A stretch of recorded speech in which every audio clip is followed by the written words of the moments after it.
పొద్దున్నే మాట్లాడుతున్న క్యాబినెట్లో అంతా పంచాయతీరాజ్ శాఖ గురించి మాట్లాడుతున్నాం. ఆ పనులు ఈ పనులు ఉంటే ఒక పంచాయతీరాజ్ డిప్యూటీ సీఎంతో ఉండి పంచాయతీరాజ్ శాఖ నిర్వహిస్తూ ఉంటాను, ఆఫ్కోర్స్ ఫారెస్ట్ అండ్ ఎన్వైరన్మెంట్తో పాటు.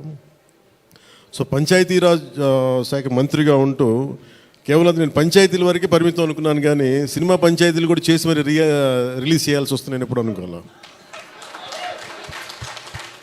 అంటే నాకు ఎందుకు అనిపించిందంటే నా లైఫ్ టైంలో ఎప్పుడు కూడా నాకు ఏది తేలిగ్గా దొరకలా.